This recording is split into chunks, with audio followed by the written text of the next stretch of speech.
Minutos, esto es Imagen Empresarial y esta mañana está con nosotros vía telefónica Renzo Merino, vicepresidente y analista soberano principal de México para Moody's. Renzo, ¿cómo estás? Buenos días, gracias por tomar la llamada.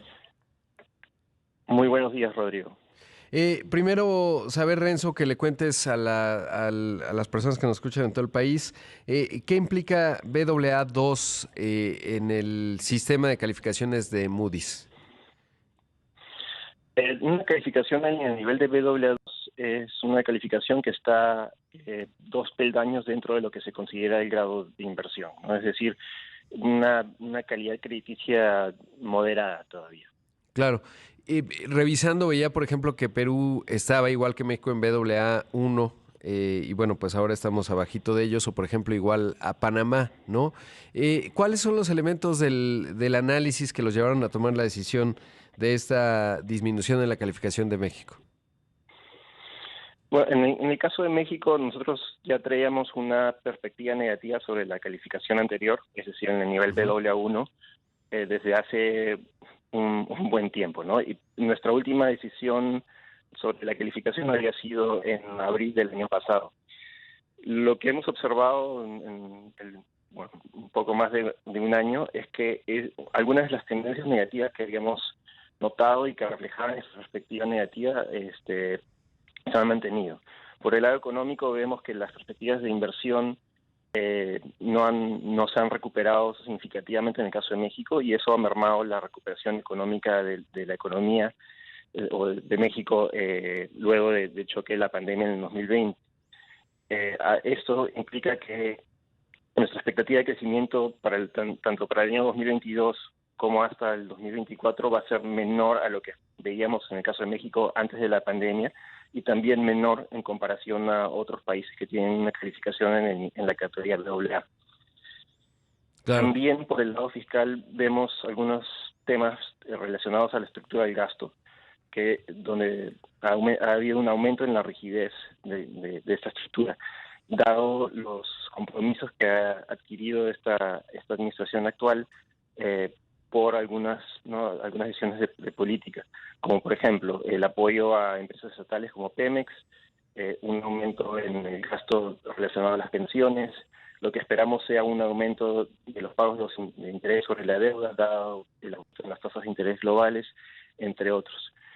Estas dos condiciones lo que nos llevaron a concluir fue que en sí el perfil crediticio de México, ¿no? La calidad crediticia de México se ha disminuido levemente, y particularmente relacionado a temas económicos y fiscales, y por eso lo vemos más bien ya alineado con una calificación de Baa2. Ahora, ¿qué tanto pesa? Porque eso, leyendo el análisis que planteaban, pesa, más bien la pregunta es, ¿pesa el impacto sobre las finanzas públicas derivado de los subsidios que se dan a las gasolinas y el diésel? Decía la jefa del SAT que más o menos van 160,000 millones de pesos. Hay una parte en donde incluso un subsidio complementario le llaman, va en 40,000 millones de pesos, que eso es directamente recursos públicos que están yendo justamente a contener el precio. Esa parte, ¿cómo la evalúan y si sí pinta, digamos, en el análisis que tiene? Bueno, eso es un elemento relativamente nuevo, ¿no? Dado que la presión en particular a los precios de los combustibles se da durante el transcurso del 2022. En ese sentido, lo que observamos es que hasta cierto punto los ingresos más altos que está recibiendo el país, a través de Pemex en particular, por los precios altos del petróleo, ¿no? En los mercados internacionales, están ayudando a compensar en parte estos subsidios a la gasolina, que en realidad se dan principalmente por esencialmente impuestos que deja de cobrar, ¿no? el gobierno para tratar de limitar el aumento del precio de los combustibles. Hasta cierto punto, hasta hace unos meses, veíamos que había un balance, ¿no? Que estos ingresos petroleros podían compensar los subsidios a la gasolina. Pero en los últimos meses lo que hemos observado también es que el precio de los combustibles ha ido aumentando quizás a un ritmo más alto que el precio del petróleo, que en particular ha sido muy volátil en las últimas semanas. Entonces, lo que sí esperamos es que ya los ingresos petroleros quizás no puedan compensar del todo a los subsidios de la gasolina. Es más, viendo las decisiones de las últimas semanas del gobierno este subsidio se ha ido reduciendo un poco. Y esto quizás apoya lo que nosotros vemos como una fortaleza de México y también un factor clave para haber cambiado la perspectiva estable, que es la expectativa de que el gobierno mantenga un manejo prudente de las cuentas fiscales en el contexto del choque actual. Renzo, algo que me llama la atención, normalmente las calificaciones las van revisando 12, 18 meses. Ayer en la conferencia te planteaban si se modificaría la calificación de México en lo que resta de este sexenio, que pues terminaría hasta noviembre del 2024. ¿Es así? Es decir, digamos, en el análisis que tienen hoy, se puede pensar que el BAA2, perdón, se va a mantener, digamos, hasta que termine esta administración.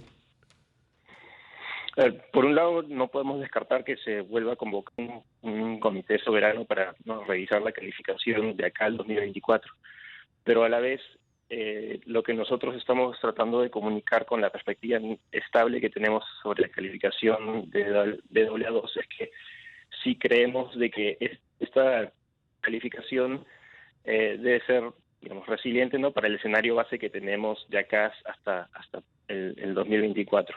Esto contempla, un balance entre las presiones negativas que vemos por el lado de la economía y las cuentas fiscales, con la expectativa de que las autoridades mantendrán este manejo prudente de la política fiscal y monetaria en el país, aún más en el contexto actual de menor crecimiento global y también mayores presiones de la inflación.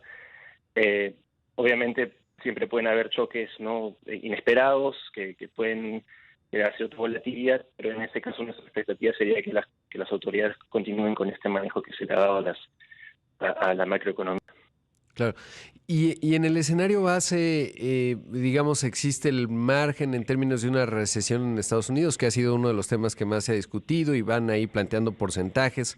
Evidentemente hay una intención de presionar al Fed también en términos del ritmo de incremento de tasas, pero es un hecho que se pudiese materializar ello y dado la importancia de Estados Unidos para México, sería significativo. Ahí como en el escenario base que tienen, ¿qué tanto puede pintar una recesión? Y si esta ocurriese en Estados Unidos, ¿qué implicaría para México? Uh-huh. Actualmente tenemos un pronóstico de crecimiento para el año 2022 de 1.8% para la economía mexicana. En promedio esperamos que de acá al 2024 el crecimiento de la economía mexicana sea más o menos de 2%.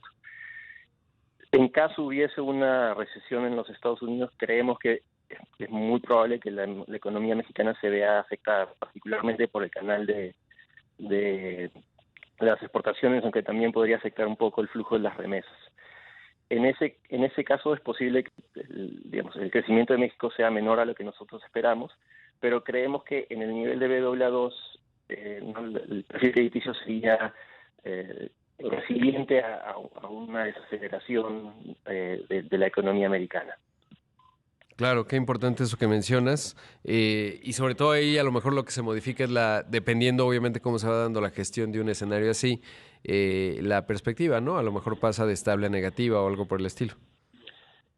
Lo que dice o indica una perspectiva estable es que, digamos, el escenario central es que la calificación se mantenga estable, y por eso un escenario donde hay una rebaja abrupta de la calificación es uno con mucho menor probabilidad. Claro. Sí, por supuesto.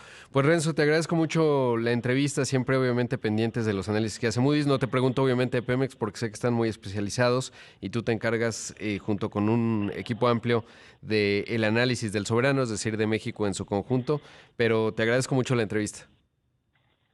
Muchas gracias a ti, Rodrigo. Buenos días. Ahí escuchamos a Renzo Merino, el vicepresidente y analista soberano principal de México para Moody's, esta que es una de las 3 compañías de calificación globales y que, como ya nos contaba él, bueno, pues ahí escuchó las razones de esta degradación de la calificación de México de BAA1 a BAA2 con perspectiva estable.